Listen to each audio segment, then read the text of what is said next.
Hi everyone, we have England's head coach Eddie Jones and captain Courtney Lawes, who I've remembered to bring this week, for press conference please. Who would like to go first please?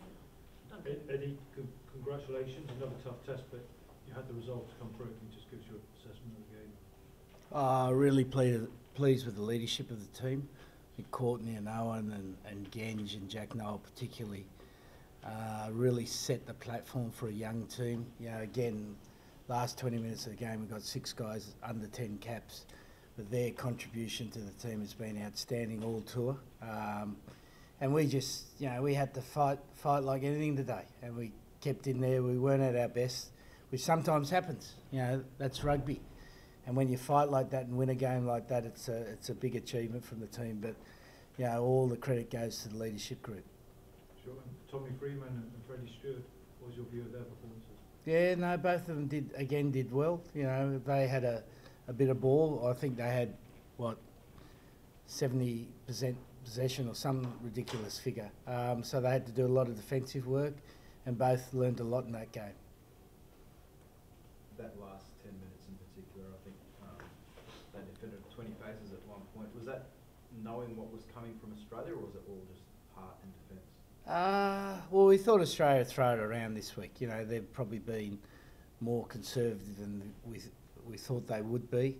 Playing at the Sydney Cricket Ground, and it looks like a big pitch because it's in the middle of a cricket oval, and so it has illusion that it's a bigger pitch than it is, and they were always going to throw it around, so we had to defend well. I thought, you know, the longer the game went, the better we defended. It reminded me a lot of the second test in 2016. We were very similar. They were side to side. We had to defend long phases and then pick the opportunity to get a poach, and we did that really well.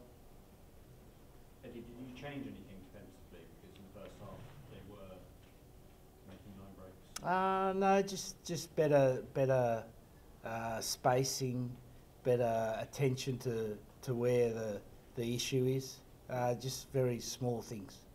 Eddie, can we just check that your scrum half change wasn't injury related? Was that? No, it was tactical. Right, We're always going to use the 2 for 80, as I said. So that's not something that's unusual. No, it's just it's quite early, so. Not really, because if you usually go 55-25, so it went 35-45. So it was late, I think. You work it out. Eddie, how does the satisfaction of this series been compared to 2016? This was tougher, mate. Yeah, we had a more established team in 2016 coming on the back of the Grand Slam and coming on the back of a 2015 team.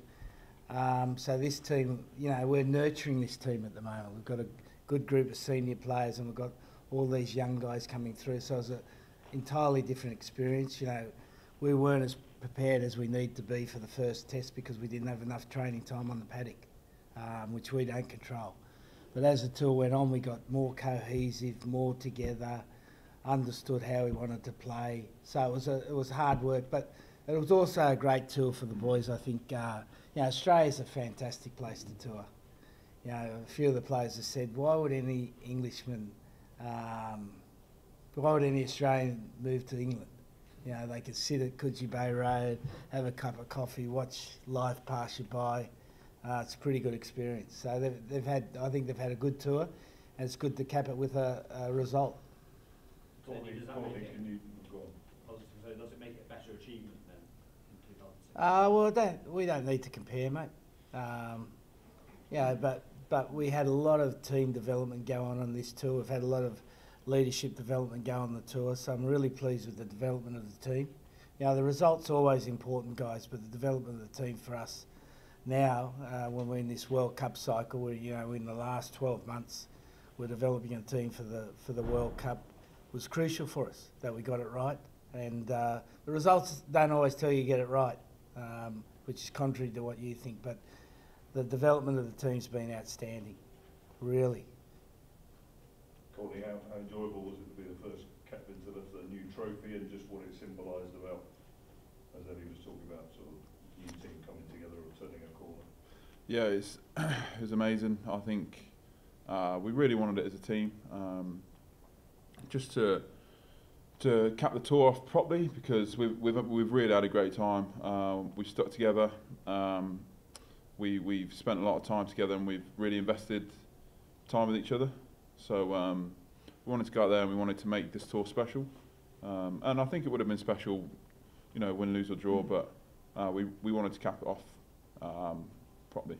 And it's sort of been an up and down season, and it's how good to pick up again at the end after the Six Nations, as it were. Yeah, definitely. I mean, yeah, it's been a long season, that's for sure. So very happy to get a bit of time off now. But yeah, like Eddie said, we're a developing squad. We've come a long way this tour, and I think the result tonight shows really how far we've come in such a short space of time.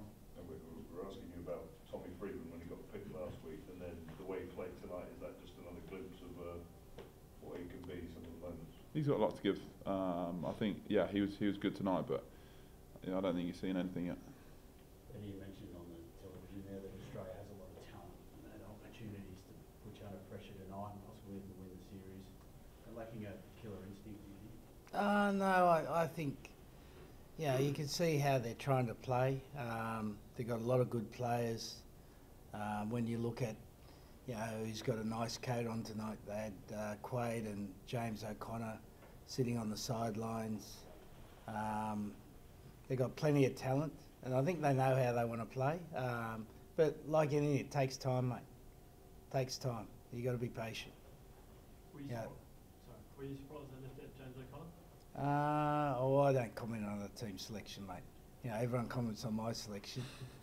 So I'm hardly going to criticise another coach's selection. Possibly you see them again at the World Cup. You don't play in November. Is there an opportunity lost there for the Wallabies in this series to kind of Well, I don't think build themselves up psychologically, perhaps? you never take anything in the next game. You know, I think the state of origin shows that.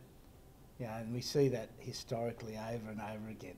And whilst the media like to talk, they get some sort of advantage over a team, you don't. Yeah, you start from scratch. Every time you play a game, you start from scratch. Yeah, and that was one of the good things I enjoyed about us today.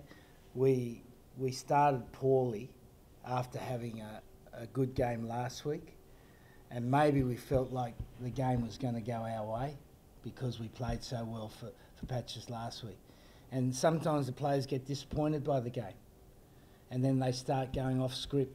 And what I enjoyed today was that the players didn't go off script. They stuck at it, and found a way to win for a young team, which is fantastic. Yeah, and Australia will find that, mate. Yeah, I think they saw some of that in the Rugby Championship last year, and I'm sure with more time together, and you know, they've had a lot of injuries, they'll find their way. Like what you said on the box before, that Australia sort of, there was a bit of smack talk in the lead up to some of these games. Can you just elaborate on what you mean by that and why that was a motivating factor? Yeah, we saw plenty of stuff in the press about some of their players and what they were saying. You know, some people targeting Genji, some people, you know, calling us Poms and whatnot. So it's all fuel for our tank, and you know, any good team uses that as motivation, I think. Courtney, a fair bit of success at the tackle both these last two tests. What do you think's giving you the edge there? In our defence? And the breakdown as well. I think picking the right moments to go for it. I think because Australia keep the ball for such long phases, you know, sometimes they can get destroyed and you get players on their own, and then you can really target that. But you've got to hold them out for a period of time to get them opportunities. Like we saw the first two tests, how they were able to score in the first kind of 3, 4, 5 phases, and you just don't get them chances if that's the case. Last couple, please, thanks. Sorry, Dan. In that last quarter, and particularly in that sort of 20-phase attack, what was going through your head? What was the body feeling? You said it was the longest season. Yeah, it was tough. It was tough, and you know, I spoke the whole tour about how, as a team, we want to have that feeling of playing for each other, and when you're in them kind of scenarios, that's the only thing that gets you through. You know, your body's broke. You've played for 11 months. you're on the end of a tough tour and you're under the cosh, and what are you going to do? You're digging for your mates, and I think it showed what it means to us. Eddie, I understand that you're going to head down to Melbourne and hang out with the Storm and some of the AFL clubs there. Can you sort of tell us a bit more about that and what you're looking to get out of it? Try to become a better coach. Is there anything in particular? No, just like I think the AFL particularly are very good at communicating with their players. You know, they have them for 24 weeks, so keeping the message fresh, understanding the relationships, and the Melbourne Storm are the toughest team I've seen, so we can always learn from them. So it's great for us that we can spend a week down there and really try to improve our coaching, because we want to get better as coaches. You know, we're asking players always to get better, so we need to be role models. So we'll have a good week down there. Maybe relax at some stage. Tomorrow? Sorry? Are you going to a game tomorrow? No. Just say with Courtney, like for a Lions player who played their last test in August, to play a game like that in, what is it now, July, like it's unbelievable effort. Unbelievable effort. So, you know, it shows you what you can do. But he needs a good rest now. 4 kids at home. I don't know whether you're going to get it, mate. I know, man. It won't be a break. And on that note, we'll let Courtney go there, shall we? Cheers. Thank you, guys. Thanks. Cheers, Eddie. We'll just do a quick writers briefing, Eddie, and then we'll get the players through. Cheers, Thanks. guys.